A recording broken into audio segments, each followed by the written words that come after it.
Fab. Well, thanks again, Paul. I think we'll get with that. We'll get started as we're just hit 2 o'clock. Yeah, so, sure. Brilliant. So, hi everyone, and welcome to the TIA Centre seminar. So, again, for Paul and Jaime, my name's Adam Shepherd, and I'm a postdoctoral research fellow here at the TIA Centre in Warwick. So, in these seminars, we're trying to invite researchers from across the globe to present new and exciting work.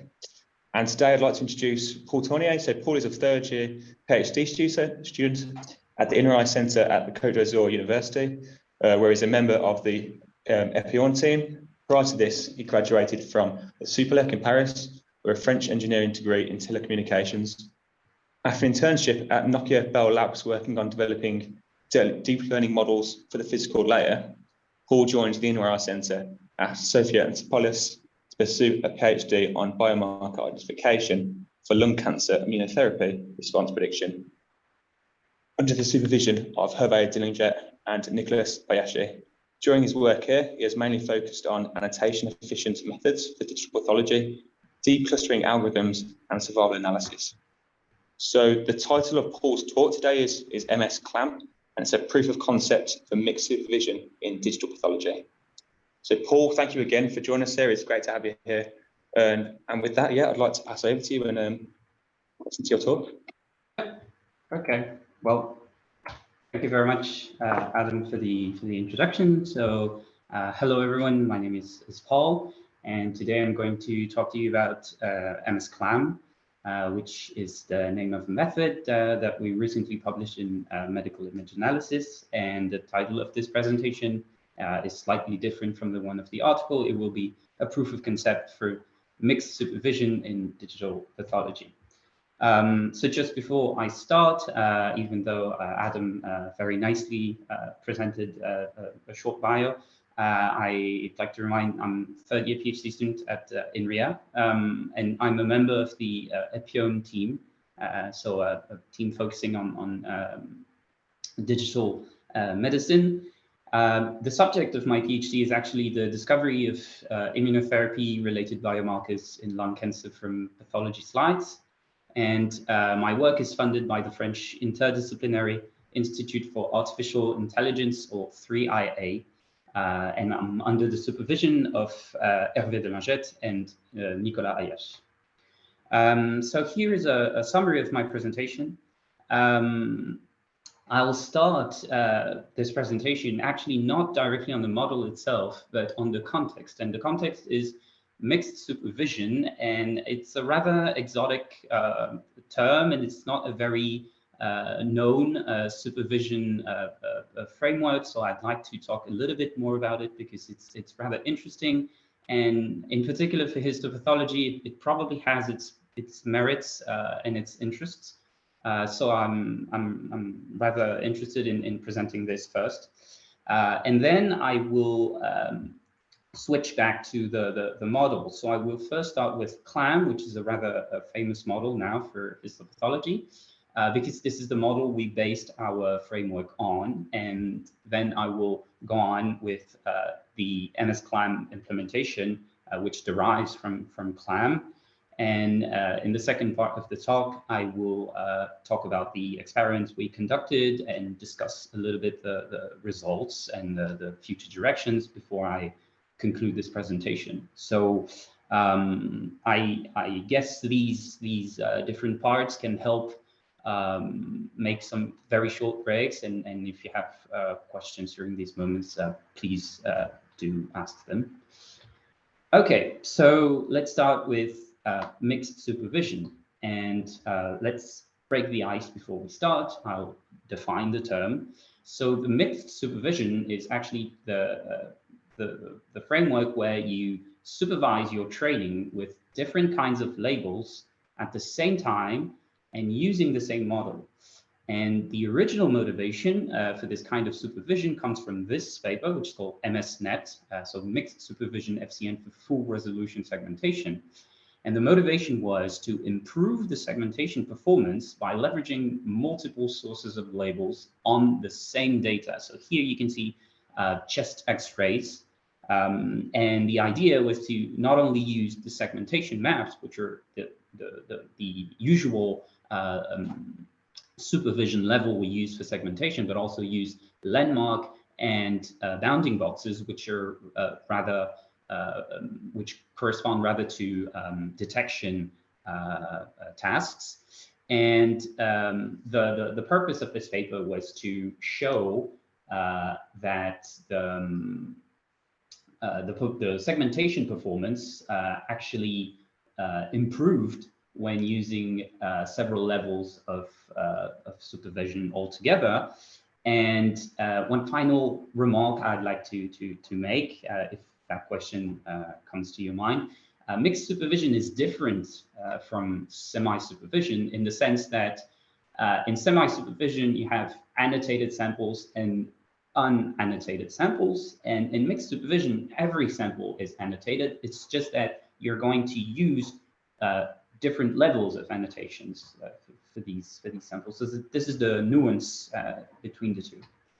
I'll give you a second example, which is slightly closer to what I'm going to show you on histopathology, and it's also about segmentation of brain tumors. And this time, instead of using detection and segmentation information, it's a combination of manual segmentation and actually image level labels. So there is the full supervision on the one hand and the weak supervision on the other, and together they become mixed supervision. And this time the task was to learn to segment and classify at the same time with a modified UNEC architecture. And again, the motivation is to improve the segmentation performance by leveraging additional weakly label data compared to a segmentation only approach. And actually, a very similar kind of method was used by Sigger et al. On histological image segmentation. The paper is called Learning to Segment Images with Classification Labels. And this one, the original one, is deep learning with mixed supervision for brain tumor segmentation. So there's a small example here where you can see the difference in the segmentation using either 5 fully annotated images or 15 fully annotated images. And you can see the contrast between the standard supervision, which only uses the masks, the segmentation mask, and the mixed supervision, which combines the masks with the global labels. And there's an obvious improvement of the segmentation. Okay, so that's it for the mixed supervision. Now I'm going to switch to the model we started from to implement mixed supervision for histopathology, and this model is CLAM, which comes from the paper Data Efficient and Weakly Supervised Computational Pathology on Whole Slide Images, which was published in Nature Biomedical Engineering. Okay, so just before I start on the model, a little bit of context and setup. So we will be considering the problem of whole slide image classification, and in a parallel or additional task will be, of course, the localization of the information, but I will come to that later. We will follow the multiple instance learning framework because this is the framework that is used by the original CLAM model. So just as a very quick reminder, in this framework, one slide is seen as in bag. The bag contains instances. So in our case, it will be small patches of tissues. And for tumor versus healthy classification, we have one condition, which is that a slide or a bag is labeled tumor if at least one of its tile or instance is. And this is a graphical representation of the assumptions I just made. So the whole slide image will be this collection of tiles. Okay, and so here is a graphical representation of CLAM. So CLAM stands for Clustering Constrained Attention Mill. So it means two things. It means that we have attention-based pooling, which was introduced in 2018 by Ilse et al. And we also have a branch on top of it, which is dedicated to clustering the instances. And From left to right, the pipeline is the following. So we have the slide. It has been cut into adjacent tiles. We have a feature extraction part. So this is pre-processing, since this feature extractor is already pre-trained on ImageNet. So we obtained this time the bag of images is converted into a bag of feature vectors. So Z, which are the features, and we have K vectors, sorry, K instances within the bag. So there is a first dimension reduction with a first layer. This one is not very, it's part of the model. I will not really languish on this one, because there's not much change to be done. It's just here to reduce the dimension. And then we have the attention network, which outputs attention weights. There is this instance sampling part, and the attention weights are used to weight the instances on the right before a final classification layer is applied. So to summarize a little bit, we have the attention-based pooling operator. So this is the formula of the attention scores, which are computed out of the instances. So it's actually a softmax. The fraction is a softmax. And it's a result of this attention network. So we compute the AK, which corresponds to the HK instances.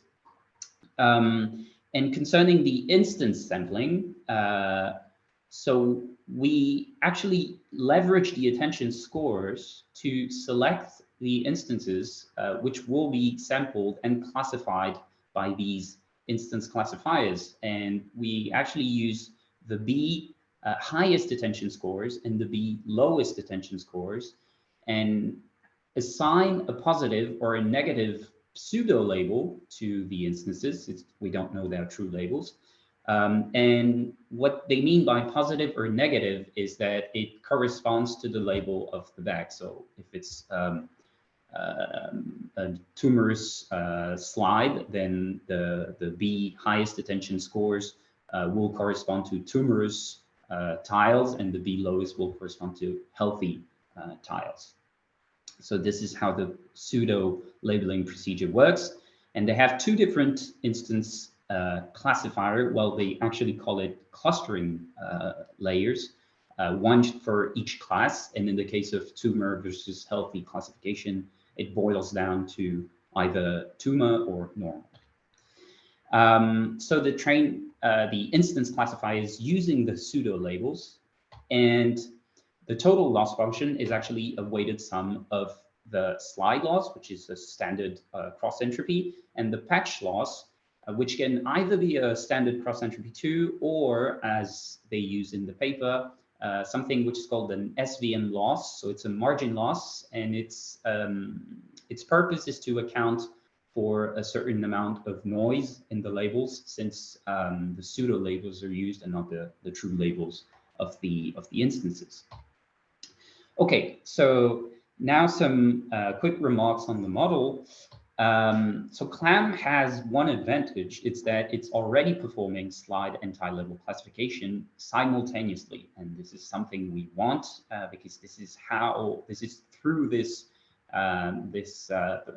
characteristic that we will implement mixed supervision. The inception of the instance classifier is unfortunately wrong with respect to healthy slides. And this is actually specific to tumor versus healthy classification, because, well, regarding the hypothesis on multiple instance learning, and also the hypothesis on what a normal or healthy slide is, it's that there are no negative instance in the sense of their pseudo labeling. It means that in a healthy slide, of course, all the tiles or all the instances are healthy. However, to their defense, the outputs of the instance classifiers are not supposed to be used during inference. They're actually only used during training. And the positive or /negative pseudo labeling actually is there to identify false positives with respect to the back label.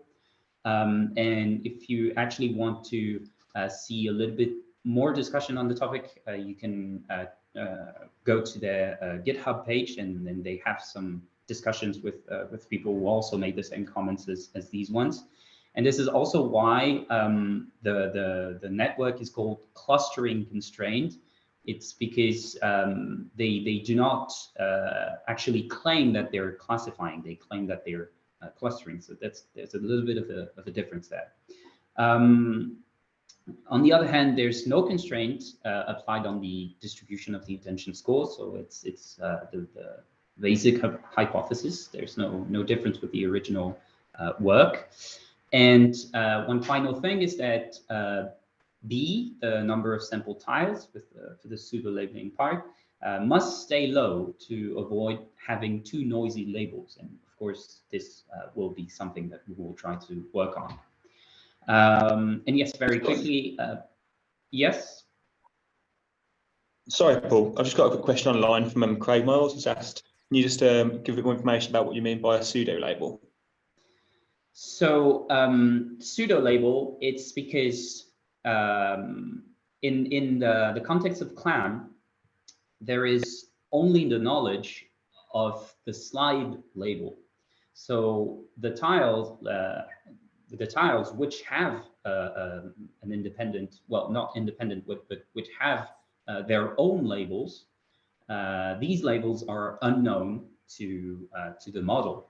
So actually selecting the instances based on the value of the attention scores is a way to say the attention scores which have the highest, which are the highest, correspond to instances whose label agree with the one of the slide, and the tiles with the lowest attention scores disagree with the label of the slide. So this is the assumption. And then from there, they say that the B tiles they have sampled with the highest attention scores probably have the same label as the slide. So they give it this slide label, but it's still a pseudo label because they're not actually sure it's the right one. And the same process is done for the tiles with the lowest attention scores. They give it the say opposite. They give it the opposite label of the slide, meaning they're not representative of the slide label. The idea behind that is that no matter the label, there are instances which are representative of the slide, and there are instances which are not representative of the slide. And they actually try to make the difference between the two, and that helps them constrain the latent space of the instances for the attention score computation. Did I answer your question? Yeah, thanks for the clarification. Okay, thanks for the question. Yes, one last problem, not the least, it's that the attention pooling tends to privilege a few instances only. And this is actually very striking when you look at the attention maps. So here is an example of a whole slide image from Chameleon 16, so a data set that I will talk about more in the next slides. So these are lymph node metastasis slides. And what you can get if you actually scale the attention scores between 0 and 1 and then associate colors to it, it's that there are very few instances which actually pop out of the map, and these are the small dots I've circled in yellow on the far right image. So if you look at the histogram, which is below, you can see the scores, which are actually percentage of annotation in a way of the highest 100, and you can see that it's very, very it's decreasing very fast. And these are only the first 100 ones, whereas in this kind of slide, there are thousands or perhaps tens of thousands of instances. So it actually shows very obviously the problem, which is that the attention just sticks to a very restricted set of instances, and probably the decision is taken on these few instances only, which could perhaps be problematic in terms of representativeness and robustness. And this is on the tumor slide, a tumor sample, but this is also the case on healthy samples. And this is surprising, since in healthy samples, we would expect all of the instances to contribute equally to the attention. So based on all these observations, I will then explain how we try to tackle some of these issues with our approach. However, just before I switch to MS-CLAM, I just want to give a quick remark on the attention maps that we can see from the articles, because obviously they're very different from the ones that I've shown just before. So there are several reasons for this. The first one is that this is a smooth attention map, which means that it's not a single inference run. It's actually the superposition of many different inference runs, and there is an overlap on the tiles which were used during inference, and there's a very high overlap, because I think in this case there's something close to 95% overlap between the tiles, and they aggregate the attention scores on the different regions, and once they've completed the aggregation, they normalize again and show the results. So it looks much better than what I've shown, but on the other hand, it's not exactly explaining the decision, since these different inference runs are only there to aggregate attention scores, and there's no combination of the result of these inferences to obtain the final decision regarding the slide label. So it's a post hoc information. It does not explain the decision. It illustrates the value of these attention scores after the different inferences have been done.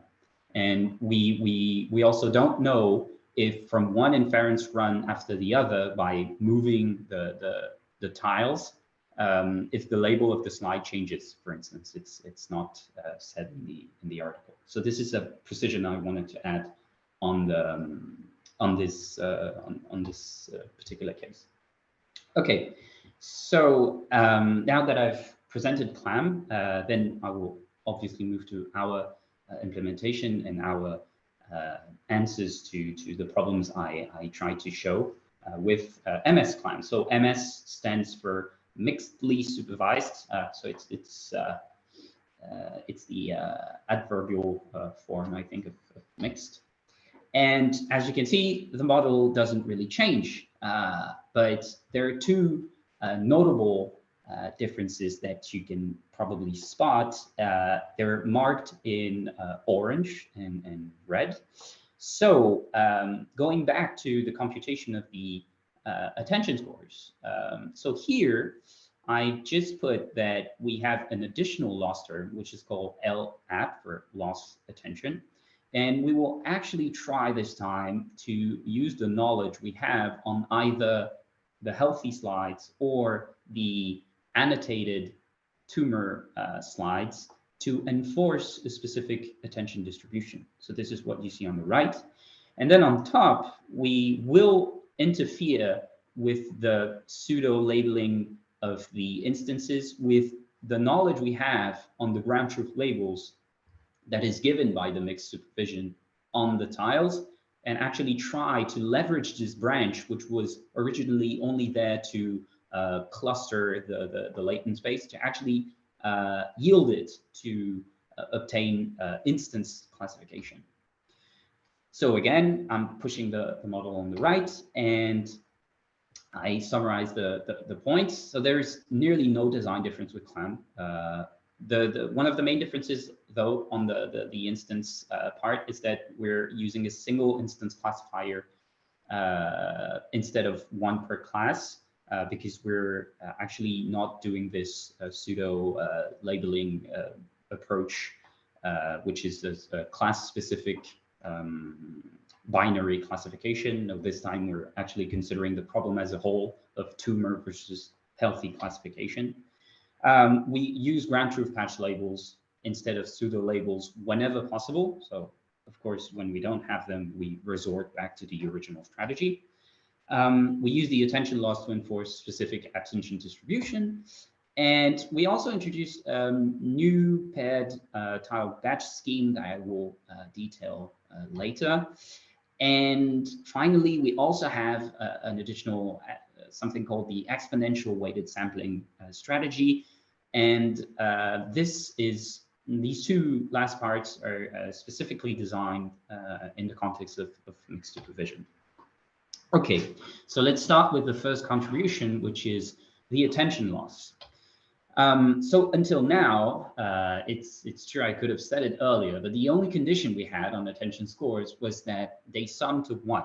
And it's because the attention is seen as a unique quantity that sums to 1, and then there's a distribution of the attention on the different instances within the bag. So this is the only enforced condition until now. On healthy slides, without any labels, we can add another condition on the attention scores using the multiple instance learning hypotheses, which is this one. So it's the first way to write the attention loss. And it's actually the negative normalized Shannon entropy. And why do we use this loss function? It's because given that we know that in a healthy slide, there are only healthy instances, we know that the attention distribution should be as uniform as possible. And the distribution that has the maximum entropy or the minimum negative entropy is the uniform distribution. And this is what we want to enforce in the case of healthy slides. This is actually, I realized a little bit later that this kind of loss term had been also thought of by other approaches. So I cite two. There is one approach by Ming Lu, which is also the author of CLAM, and an approach by Yash Sharma. And they didn't write it as the Shannon entropy, they wrote it as the KL divergence between the attention distribution and the uniform distribution. And this is up to a constant, the same thing, actually.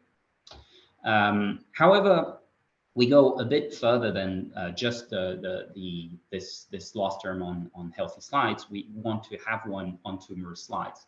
And we want to ensure three things concerning the tumorous slides. We want to ensure that the attention scores of tumorous tiles are high. We want the attention scores of healthy ties to be low. And finally, we want the attention to be equally spread on tumorous tiles because we want a contribution from all of them in the final decision. Therefore, we get this attention loss term, which is, as you can see, a bit more complex than the one on healthy slides. It's because we actually make the distinction between the healthy tiles on the one hand and the tumorous tiles on the other hand. And obviously, from this formulation, you could expect that this loss function requires the knowledge on tile labels, hence why we resort to mixed supervision. Concerning the paired batch method, so if you recall, I told you that in CLAM, the amount of sample tiles, it's very limited. So having the tile labels at hand allows us to sample many more tiles within the slides instead of restricting to a very small value of B. because we know how many instances we can sample. So we sample 2 slides at the same time instead of just one from each class. Tiles from both slides are used at the same time to train the tile level classifier. Tumors and non-tumorous tiles are balanced, and more tiles are sampled when the labels are known. So these are the principles that lie behind the paired batch method. Just so you're not too lost, I've prepared this graphical illustration, which is also in the article. So we start on the left with our tiles, and we make the distinction between, do we have an annotated slide or an unannotated slide? And by annotation, I realize I haven't said it yet, we mean knowledge on the instance labels. So we know the slide level label, the bag in the multiple instance learning framework, and we also know the instance label, so the tile. So if we don't know the label of the instances, we resort to the original strategy, which is actually to give a pseudo label to the instances. And as you can see, what happens is that for a normal slide, originally there is this problem of having tiles which are labeled as non-healthy in a healthy slide. In a tumorous slides, things are slightly better because we actually approach the fact that there are tumorous tiles and healthy tiles. However, we miss some information on the remaining tiles, so therefore this is unexploited information. However, when we have the annotations and we know the true labels of the tiles, so here it's represented with T for tumors and N for normal or healthy, we can actually label all of the instances, and then we're able to sample how many tiles we want per slide. The difference is that we know for sure that all the tiles in the healthy slide will be healthy. And then from these observations, we can actually go on to the actual tile batch, which will be classified by the tile classifier. And we actually do something a little different from the original strategy. As I said, it's that we're going to balance the batch between the tumorous and the normal tiles, and to actually have a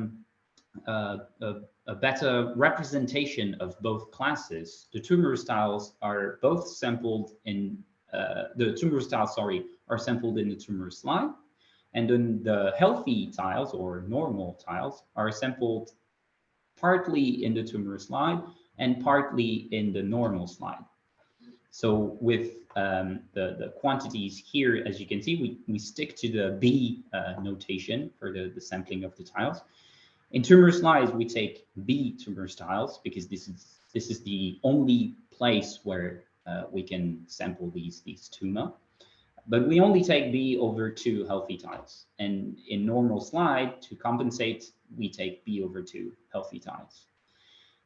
And then to distinguish between having either the annotation at hand, so the tile labels knowledge, we distinguish B as B plus when we know the tile labels, and B minus when we don't know the tile labels. And obviously, B plus is much higher than B minus because we want to profit from the knowledge we have to sample as many instances as we can get.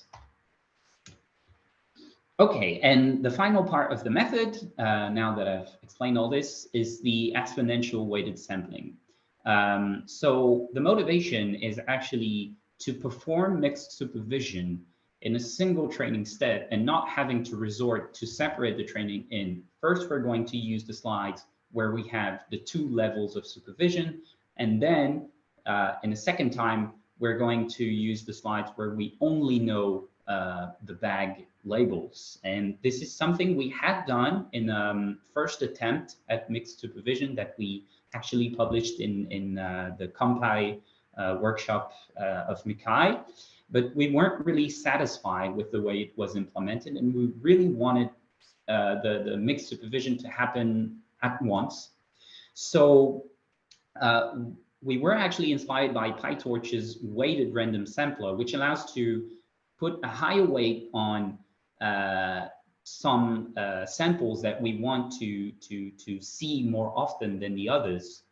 And instead of keeping a constant weight on these samples that we want to see more often than not, then we decrease the weight that correspond to these, let's say, high priority samples. And of course, in our case, these high priority samples are the ones where we have the annotations available. So the algorithm is summarized on the left, and as you can see, this is what we do. So we give a weight W to the slide SI if it has the tile level labels, and obviously W is bigger than 1.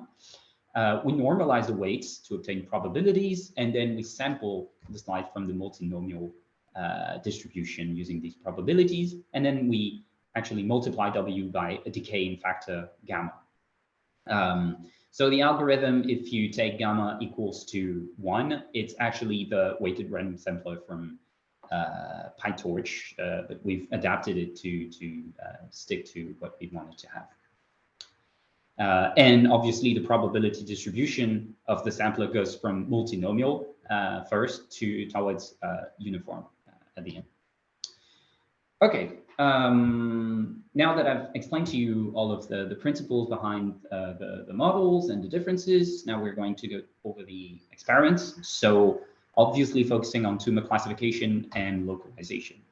And for that, we need 2 data sets. And the data sets we've picked were Chameleon 16, so lymph node metastasis classification and detection, and DigestPath 2019, which is the classification and segmentation of colonoscopy tissue. The requirements for these data sets were that we wanted to have available annotations, and it's not that easy to get annotated tumor regions in data sets. We hoped we could use lung HP, which is a data set of the lung cancer, but it took a little bit of time to obtain the data and the labels, so we unfortunately could not include it in the process.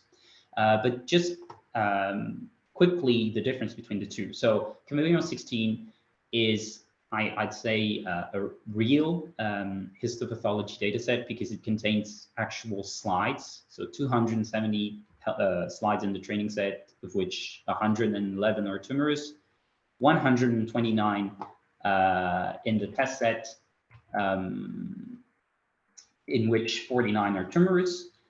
One particular thing in Chameleon is that tumor regions are minute, and this is what you see on the box plot here at the bottom, which is log scaled, as you can see. And so you can see that the median size of the tumors within the slide is actually 1% of the tissue, which is extremely low. And I think the average, if I remember well, is 0.6%. So we really have tiny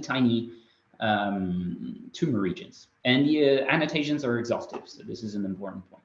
On DigestPath, on the other hand, this is colonoscopy. These are not slides, but large fields of view on regions of interest in the slides. And this actually has an impact on the tumor representation in the image, because the image in the tumor slides are focused on tumorous regions. Therefore, the tumor amount in tumor slides is much higher, as you can see on the box plot here, because we have a median of over 20%. It's close to 25% of tumor in the tumor styles, which is much higher than what we have on Chameleon. There's unfortunately no public test set on DigestPath 2019, but on the other hand, there are 660 images, not slides technically. And one other tiny drawback is that some tumorous regions are allegedly missed by the annotators. The baselines we use are actually, so CLAM, the 2 forms of CLAM, SB, MB. The only difference between MB and SB is that in MB, for multiple branch, the attention scores are computed per class instead of having global attention scores. And the other two baselines are DS-MIL and trans-MIL. And these two baselines actually include the dependency between the instances, which is not something that CLAM does, which is not something that we do. But they use self-attention in two different ways. In DS-MIL, the self-attention is actually actually used directly in the model. In trans-MIL, it's used through a transformer architecture that yields the tile-to-tile interactions, whereas in DS-MIL, it's written, the sole self-attention is used as an additional constraint on the loss function. They also have additional, let's say, layering on top of these. So DS-MIL adds contrastive learning-based feature extraction, multi-magnification, embedding, concatenation, and in trans-MIL, they also use some small modules to add some context, etc. But I will not get into the details. On our part, something that was suggested was to actually use the available annotations to fine-tune the feature extractor. So we have available slides and we know the label of the tiles. And one idea was to say, well, why not fine-tune the feature extractor, which originally is only pre-trained on ImageNet. And we did it, but you have to know it adds an additional step to the training pipeline. So the feature extractor, which is pre-trained on ImageNet, is then fine-tuned by the means of binary tile classification. And once we've completed the fine-tuning, we use it to extract the features instead of the ones we have used with the ImageNet pre-trained feature extractor. So this is what is summarized by the drawing at the bottom of the slide. Okay, so now let's go to the results. So I will first start with classification. Although, of course, the results are a bit more interesting in localization because this is the endpoint we were most interested in. So to make it clearer, I will split the table in two. And first, I will focus on the top. So what I've circled are the results obtained by CLAM-SV, trans-MIL, and MS-CLAM with 6% of annotated images on DigestPath. And this is the performance of classification. So on DigestPath, in classification, we don't obtain a big performance gap since CLAM is already very, very good. An ADC of 0.97 is very high. So trans-MIL is slightly better than CLAM-SV. And what's interesting is that it's usually in the accuracy and F1 score that we obtain most of the improvements. So on trans-MIL, but also with MS-CLAM, and you can see that only a few annotated slides are already proved to be beneficial for the accuracy of the model, but also of the F1 score, because we are able to improve the performance in both these categories. On the other hand, when we look at the fine-tuned version of our model, so we see that with CLAM-SV, the fine-tuning is actually a good way to close the gap with the results we've obtained with MS-CLAM. And the performance improvement is rather consistent with the amount of annotations we use, although we reach a peak performance here with CLAM-SV on the accuracy and F1 score. But we still have very, very tied performance on this data set on the classification part. However, for Chameleon 16, the results are slightly different. A first big difference is that this time we actually have the proper backbone for DS-MIL to actually see its true performance, because the authors have made it available on their GitHub page, and we don't have it for DigestPath, but we have it for Chameleon. So on Chameleon, we can really see what DS-MIL brings in terms of performance. Sorry, Paul, can I ask a question there? Yeah, sure. So on the last data set, was it the fact that DS mill was just on an ImageNet backbone. It wasn't Yes, anything exactly. self-supervised. Exactly. And as you can see on this data set also, there's a huge performance gap between the two. So I'm not actually sure that this is really the best we can do with it. I'm pretty sure we can do better than this. But I couldn't find a way to really leave this bad performance area by just using ImageNet features. So I assume that the pre-training of the feature extractor in DSML had a very strong impact on the model performance. And this is quite obvious here, because when we have access to the self-supervised features that DSML uses, we really reach very high level of performance, at least in terms of AUC. But when we don't have them, it's rather terrible. So I was a bit sad that we couldn't have them on DigestPath, and given the time it takes to train these self-supervised models, we were also a little bit limited in time. So unfortunately, I couldn't conduct all of the analysis I wanted. But I think it's worth mentioning that the feature extractor is of paramount importance for DSML. Transmil, on the other hand, sorry, Paul. So yeah, just on that. So are these results exactly telling us that self-supervised learning, especially in DSML, is actually potentially what's giving it the superior performance? So if you were to add self-supervised learning to potentially some of the other models, you might get a better. I haven't reproduced the ablation studies on DSML. Obviously, in the paper they say that each part of their model has an impact on the final solution. However, given that in some situation we couldn't have access to the self-supervised extracted features, it was straightforward to see the difference in performance between the self-supervised version and the ImageNet pre-trained version, and we really saw the difference. So I guess it highlights quite well what self-supervision can do to this kind of model. But on the other hand, Transmil also relies on self-attention, and it uses the ImageNet embeddings. So I'm not entirely sure what failed on this mill, but the fact that it was consistent on DigestPath and Chameleon, I think is also probably telling something on the reliability of this model, on the way the features are extracted. But I have to admit, I didn't dig much further than this. It's just that it was striking enough that we actually put the results of the two instead of letting this mill on the side for DigestPath and showing the self-supervised version on Chameleon 16. Brilliant. Thanks for that really clear explanation. And can I just ask one more question before we carry on?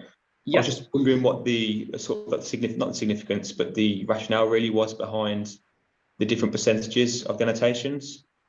So for instance, like 6, 12, 25, is there a... Okay. Yeah, particular... so it's true, I haven't put it.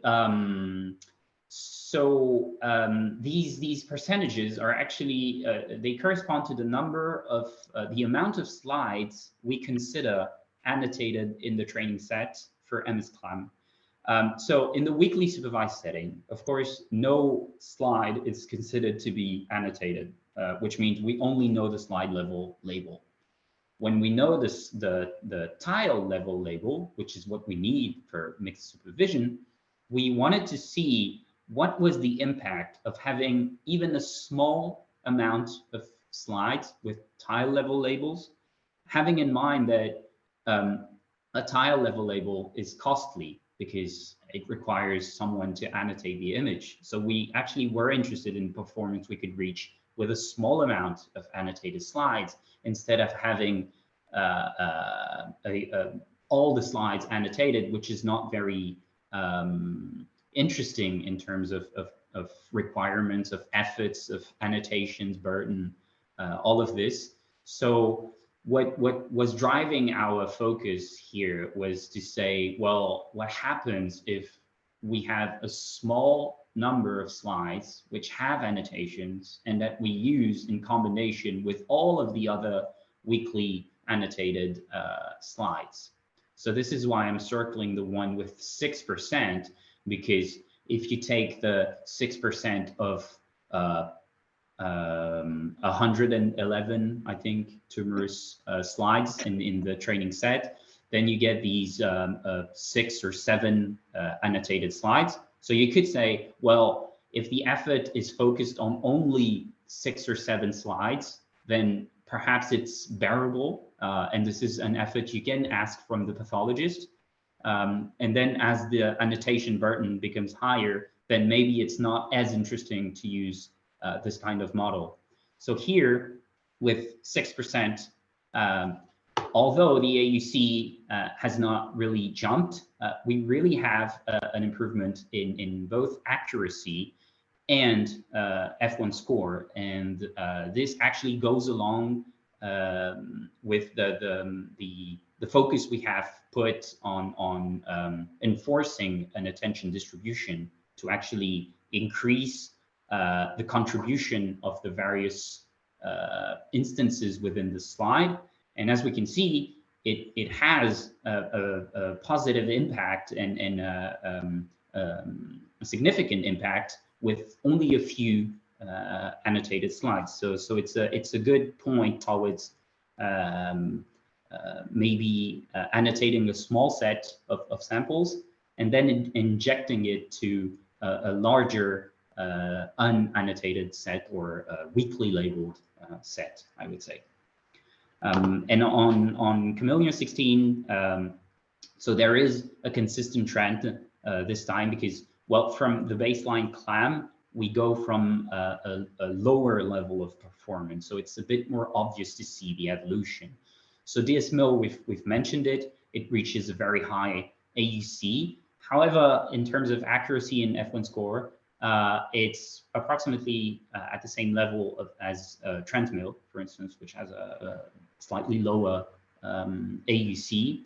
And there's especially a difference between CLAM and the other models in terms of F1 score, because we're close to like 5 or 6% higher F1 scores for these ones. And this is also something we observe with MS-CLAM. Although the design of MS-CLAM is much simpler, it has simpler assumptions. We just try to use as best as we can the labels we have at hand.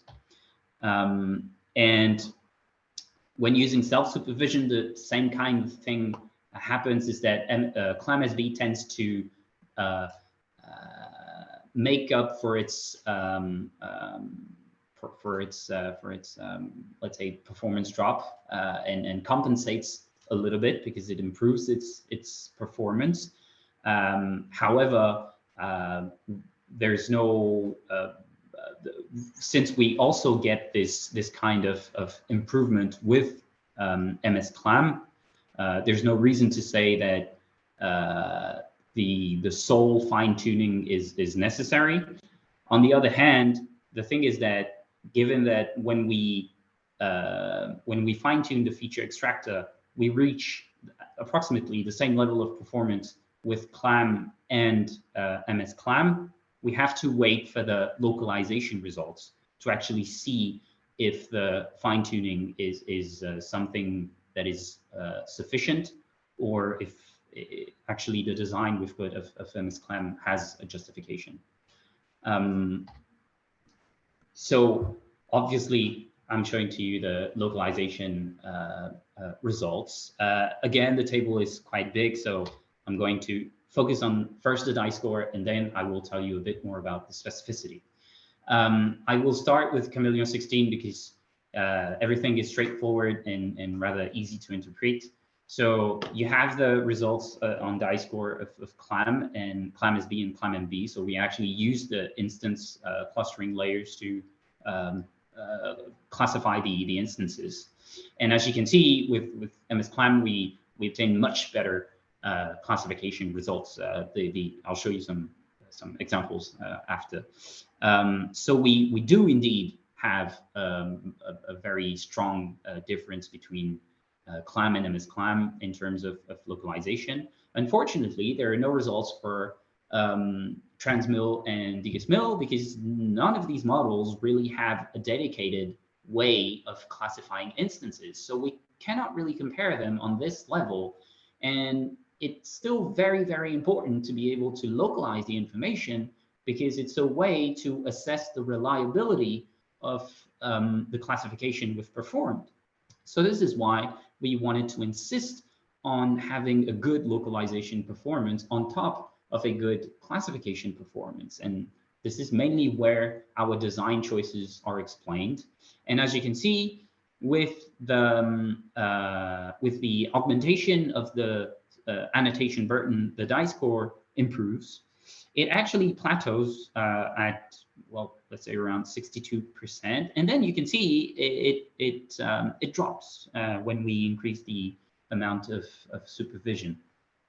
And on the fine-tuned part of the table, as you can see, fine-tuning the feature extractor is not enough for CLAM, the original version of CLAM, to compensate compared to CLAM, and we still have huge performance gap between the two, although they use the same amount of annotation. So it's really important to keep the designs we've added to the model to still have it performing well on localization. And although we obtain some improvements compared to the non-fine-tuned version of the model, it's not where the fine-tuning does most of its work. It's actually much more important in terms of classification than in localization. On digest path, so more or less the same thing happens. However, as you can see, CLAM SB has already a much higher die score than on Chameleon 16. There is a very easy reason for this. It's the box plots of the tumor size. On digest path, the tumors occupy a much larger area of the slide, and therefore, since CLAM, as you will see later, tends to do a lot of false positives, it actually has a very good baseline score on digest path. And our model, on the other hand, has a much lower sensitivity, and as we'll see just right after this, it's compensated by a very high specificity. So we actually start from a lower point in terms of die score with MS-CLAM, but then as we add annotations, we improve progressively the die score, and it's consistent with the level of annotation we use. The same phenomenon as we've seen on Chameleon 16 regarding the fine-tuning of the feature extractor happens on digest path for the localization. So fine-tuning itself is not really helpful for localization.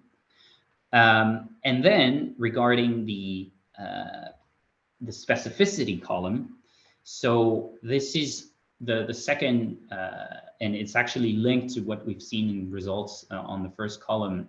There's a very, very high specificity of the model, and this is actually quite useful because it tends to focus the attention of the localization map on just the tumorous region.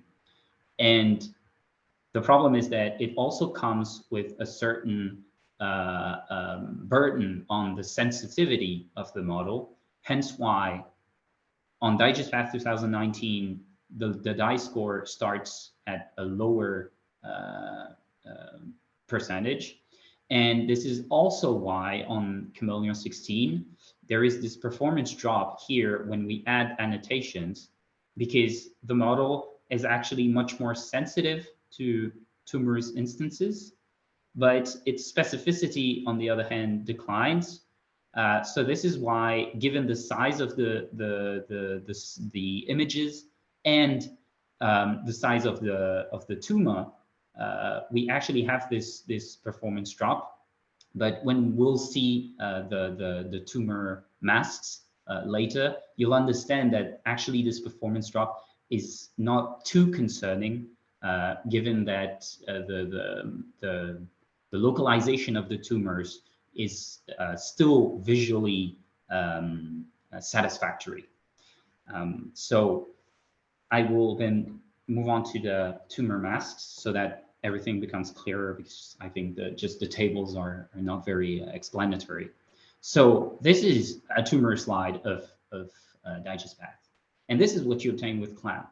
And it's not very usable because, as you can see, all of the tiles are marked. And this is rather useless in terms of interpretation and localization. And if you switch to MS-CLAM, then you see that the tumorous region is much more precisely identified, but it's not as filled as with MS-CLAM, because as you can see, within the tumorous region, we miss some tumor styles, which are classified as healthy by the model. However, we have such progression in terms of focus that it tends to be a bit more desirable to have this kind of tumorous maps.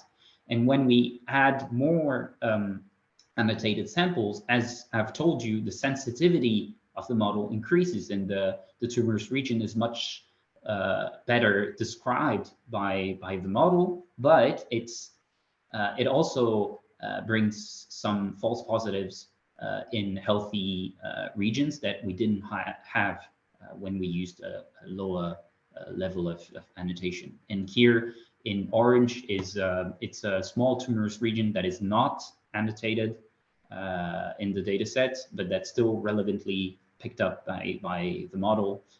And it goes back to what I was saying on the allegedly non-exhaustive annotation of the data set. Same observation on Chameleon 16, obviously.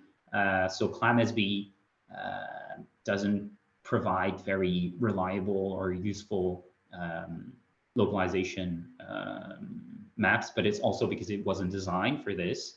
And when we use our architecture with, again, small percentage of annotated slides, we can see that the tumorous region is much more focused on the actual tumor tiles. And again, the difference between the two levels of supervision is the amount of positives that are detected by the model. So as you can see here, the tumorous region is richer in terms of identification. But on the other hand, we have some false positives here, which lie in the healthy parts of the slide. So this is the drawback of the high level of supervision. And on a healthy sample, there's also something interesting happening, because, well, as usual, CLAM-SB just tags tiles as tumors everywhere, which is very difficult to use. And with our models, we actually obtain very clean tumor masks. So it's actually a very quick way to check that there's actually no tumor in the slide, and that you can go on the process without being constantly, without having, let's say, false alarms constantly triggered by your model. The same kind of thing happens on the attention scores. So I had mentioned to you the attention maps. So this is a tumorous slide from Chameleon 16. This is the attention map from CLAM-SB. So as you can see, it corresponds more or less to what I had shown you on another slide before. Then there is MS-CLAM without the attention loss. So as you can see, there is not much progress on this side. And then when we add the attention loss, we can see that the tumorous region is much better described by the attention score we have computed. So we actually see here that many more tiles, have been leveraged to actually influence the slide level score. And this is probably why the accuracy in the F1 score are higher on our model. It's that the attention scores tend to pick up much more relevant information than the original model. It's more, let's say, robust to this. And on healthy slides, we obtain more or less the same observations. So again, CLAM-SB, very focused attention on a few tiles only. MS-CLAM, no attention loss. It's not much better. And then when we add the attention loss, as you can see, the attention map is much more homogeneous. So as you can see, it's not perfect because we still have blue and we still have red, but at least we have a much more widespread attention distribution. So it goes towards what we're aiming at, rather than just picking a few instances, a few tiles within the slide to just compute the final slide level decision. So it still agrees with our original intent. Okay, so this is for the results. Now I'll discuss some of the things I've talked about in terms of first the pros of the model. So we've shown more or less the interest of leveraging even a small set of annotated slides, because as you've seen on the tumor maps and as you've seen on the attention maps, even using a few slides with annotations is sufficient to obtain much more interpretable attention maps and much more interpretable tumor localization. And it's also much more coherent with the label of the slide, since in normal or healthy slides, we actually see nearly empty tumor maps, which is in a way reassuring. It does not require any change to the original model architecture, so it really interfaces very well the mixed vision with the original CLAM architecture. It adds no computational burden to the weakly supervised model, thanks to the exponential weighted sampling strategy we've put in place. And overall, the model is easier to interpret and provides more helpful localization information. And regarding the cons and the future directions, it is, for now, unfortunately, limited to binary tumor classification, and obviously we would expect it to work on a much broader range of tasks. The balance between recall and precision for the tile classifier should be improved, and I've talked about it on the tumor maps, and I'll just show you a quick table after this to really highlight the problem. The pixel accurate annotations are only partially yielded, and this is what you've seen before. We actually compute a per tile label, and for now we haven't gone beyond this point. So it would probably be a bit more interesting to have finer segmentation maps. So for now we stick to really either tile or slide level, but there's probably something we can do to refine our approach. And this is what I wanted to tell you about the precision recall issue. So if we focus on the precision and recall columns, you can see two very obvious patterns, is that the precision tends to decrease while the recall increases. When you actually compare the average precision and the F1 score, you can see that using more annotations is beneficial, which is reassuring, because we would expect more labeled samples to be actually positive for the model.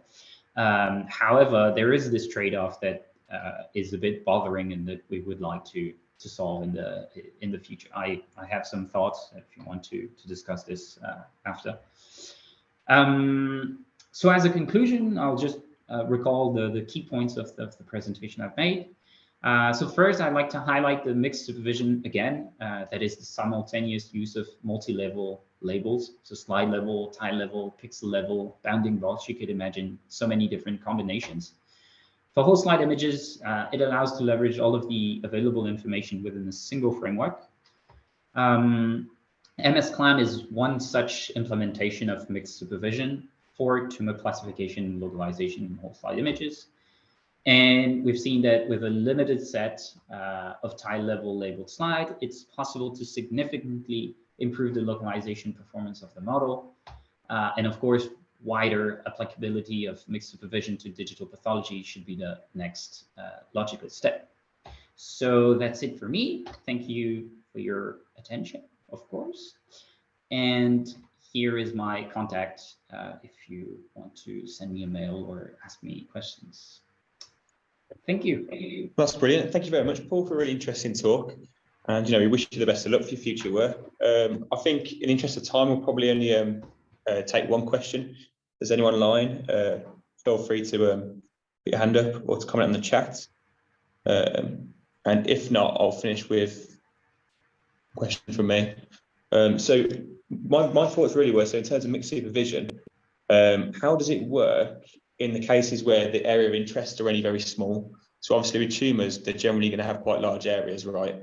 So, but for dysplasias, for instance, or for other tasks where it's not necessarily as obvious, do you think mixed supervision will be better or make the task harder?